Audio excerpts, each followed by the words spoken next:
Hey there guys, how's it going? And welcome to one of my first Modern Warfare 3 videos. And for this video I thought, what would be useful, what would you guys want to know from someone who's been playing the game a few days? As most of you probably know, I've had the game a few days, I've got quite a lot of game time now. You can see I'm level 63, and I was just thinking, what is the most useful thing that I would like to have known when I started playing the game? So I'm just going to pass some experience on to you by showing you what I think is the ideal creator class setup for a new person. So here we'll go into my creator classes. I'll show you my others really quickly. This is just what I'm using in general at the moment and what I think is really good. So once you unlock these might be some ideas you'll have, but to be honest, once you get to that kind of level, I'm sure you have your own ideas what to use, but I won't go into detail on them because I'm going to save that for other videos. Let's get straight into the one that I think is ideal for people who are new to the game, low rank, and you're going to find most useful. It's going to help you rank up and help you be good from the start. You can see I've called it anti-sniper, but that's because it was an anti-sniper class and I've just changed it, so ignore that. So into the weapons, all of these things I'm going to suggest is either things that you have unlocked straight away or very early in the game. So this is stuff you're going to be actually able to do on day one with a few hours play. So the first weapon here is the Scar L. Once you start the game you won't have it, but it won't take long to unlock it at all. Until then, use the M4, but the Scar L, to be honest, I used this gun a hell of a lot, even up until I was a higher rank. These later guns are very good, and I am using them now. Excuse me. But the Scar L, to be honest, you don't really need anything else. It is that good. It's good enough. So I definitely recommend using the Scar L. All these proficiencies we've got, personally, I've found I prefer using the kick proficiency, but of course that's just personal preference. A lot of this stuff is personal preference. It depends on how you're going to be playing the game. I go for kick because, to be honest, without it, I just seem to not be as accurate. I mean, I know that sounds obvious because it reduces your recoil, but I think it's the most valuable one. Two attachments I don't really see as I don't really feel I need a scope on this gun. It's got a good iron sight and you don't need breath and stability. Those are, they're just there for show, I think. Out of these attachments, the one I'd use is Silencer. I always use Silencer on new Call of Duty games or new Call of Duty map packs because people are really watching their radar. They're new to the game, they're like very excited, they're looking around, they're very, sometimes they don't know the maps very well, so they'll look out for that red dot on the radar. And I've found so many times I've shot a gun and it just gets me killed. Even if I can't see anyone else in the area, what do you know, there is someone nearby and they'll come and get me because they saw it come up. So I definitely recommend Silencer and Kick, and you can those are unlocked very early on, so that's very good. You can see I'm actually higher weapon level on this gun. You unlock these pretty quick, to be honest, and you only have to use the gun to unlock them. You can see I'm weapon level 30 on the Scar L, so I've been using it quite a lot, and I thought I'd get gold camo quite quickly, but I'd say all of them are quite quick to go to until autumn to gold. I mean, up to Snake was very quick, and then blue, red and autumn were a little slower, but then the jump between autumn and gold I think is the same as the jump between all of the rest. I really wanted a gold Scar L. It was taking so long, I thought, you know what, it's not really worth it, I'll do it on another prestige. So anyway, those are the camos. That's not really to do with the class setup here. Secondary, without going into detail of the others too much, I would definitely recommend this FMG, the first one you unlock. It is really useful. It is brilliant akimboed if you're going to rush and you're going to use steady aim, especially if you apply Quick Draw Pro as well, but I won't go into that because you won't have Quick Draw Pro at the moment. So I'd say when you start up, go for this FMG, and to be honest, with nothing on it is good. Silencers are always useful, of course, keep it off the radar, however it does affect damage from range, and you kind of need that damage from range sometimes with a gun like that. Going on to lethal, you're only going to have frag and semtex at the start. To be honest, bouncing betties are a bit of hit and miss, so they're not really that great. Claymore's the only one that's actually pretty decent, and of course C4, but you don't unlock Claymore for quite a while, so forget about those. Just go for your frag or semtex, whichever you prefer. Tactical, flash, concussion are going to be the ones you start with. I thought EMP grenade was going to be really good and well worth having because there'd be so many support kill streaks out, but to be honest, I haven't found it as useful as I thought it would be, so I've just been sticking with the flash and concussion. Flash takes a little longer to throw, but is more effective. It blinds the enemy. You probably know this from old Call of Duties, but just I'm telling you in case you don't know me or my playstyle, I normally use concussion. You throw them out quicker than flash, they're very effective, and I just find them more useful while I'm rushing about. Quick note, actually, Quick Draw Pro will allow you to throw out these will allow you to throw these out quicker. So when you get Quick Draw Pro, swap your concussion for flash, because the time difference between throwing them is nothing and the flash is a lot more useful. But in general, I'd use concussion if I was you, just a tip. Now, going towards perks, out of all of these perks, the one I've found by far the most useful for the first day of playing the game is Blind Eye.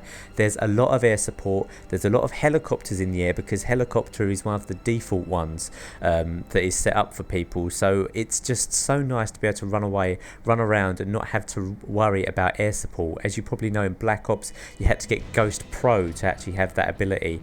In this Blind Eye, you're detectable on the radar, which you're going to have to be aware of, but then you've got a silencer, so that's nice. But so that's nice, that sounds weird saying, but yeah, Blind Eye is really good. It's just so much better to not have to worry. Sleight of hand, you know what sleight of hand is, it's hit and miss. But I thought I'd mention Blind Eye because it's a new one, it's one I've been using. I haven't got Blind Eye Pro yet, because it's not actually that useful. I can't remember what it is now, but it's not something that's like majorly game breaking, so I haven't really bothered to go for it. All you have to do is shoot down air support while using Blind Eye, but to be honest, if you're using Blind Eye, then the air support doesn't really bother you, so there's no need to take it down, unless obviously you're being a real team player and you want to just help people take it down, for the sake of it. But it's easy enough to get. Now, out of this second perk, I would say, it's pretty much personal preference. If you're going to get after flags and things, use Blast Shield. You're going to be getting objective points. If you're looking for kills in a kill game mode, or possibly just a game where you're looking to get all of your kill streaks, go for Hardline. And Quick Draw is just, probably more for snipers, to be honest. Quick Draw, I think that's the main reason it's there. Hardline, I found, is actually the most useful one. I'm using it all the time, and I'll go into detail about why it's so useful when I talk about the support streaks, which I'm going to talk about in a minute. And by the way, in case you didn't know, Hardline Pro is actually, you get a kill streak, where you get one kill towards your kill streak when you get 2 assists, or when you capture a flag or do something objective based, like taking down not even knifing a SAM turret will get you 1 kill towards your kill streak. So it's really, really useful and really good. And I've tend to found that in this game you need all the help you can getting to your kill streaks, because once you get them, although they stack, they're not that effective, because a lot of people are running SAM turret, a lot of people are running Blind Eye. So I prefer Hardline, I think it's really good. Perk 3, you only have Marksman and Stalker. To be honest, for me at the moment, I'm using Steady Aim. I just find it a lot more useful, because Modern Warfare is such a twitch shooter. There's going to be a lot of times where you just come up face to face with someone out of nowhere, and the ability to hip fire with greater accuracy I find is much more useful than, I'd say, having sit rep. I used sit rep up until I had Steady Aim, but I'd say Marksman is probably the most useful out of these top 2 when you start off. Marksman is being able to see people from further away, and you think that sounds crap, it's not really useful, but if you use an assault rifle long range or something, it is quite useful to be able to see their names pop up over their head from far away. Going on to the strike package, for new players and starters, I'd recommend this one. Obviously you have to unlock a couple of these, but it won't take you long to get support streak unlocks.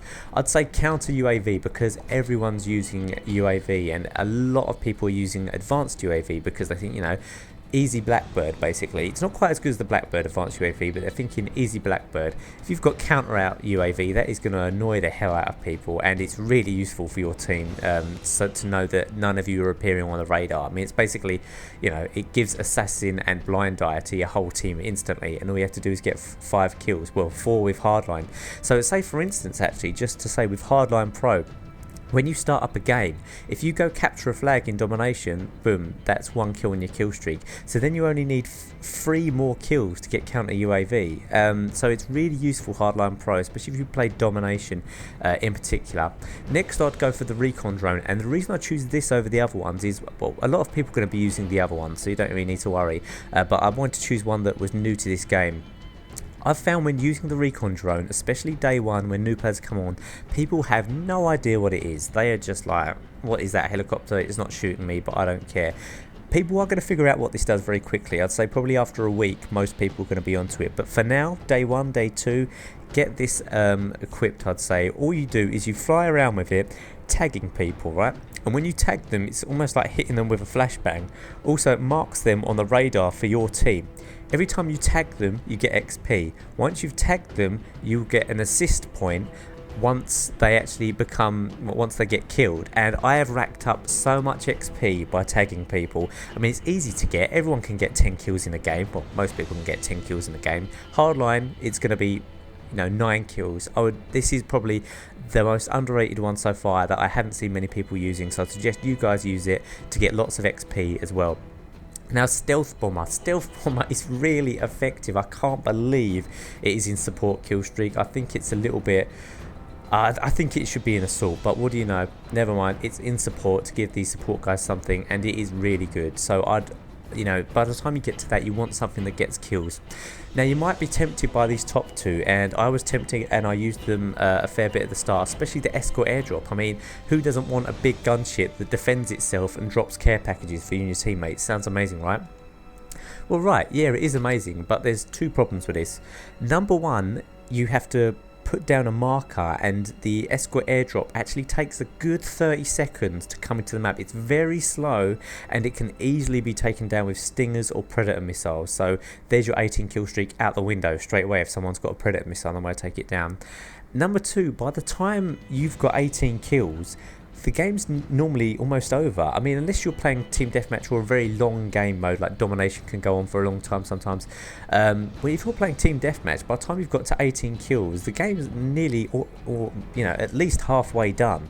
And to be honest, by the time your Juggernaut, your escort airdrop comes in, it's going to be too late to use the things you get in there. So yeah, the escort airdrop's good, but I'd say only use it if you're actually going to play game modes where you know they last a long time in general.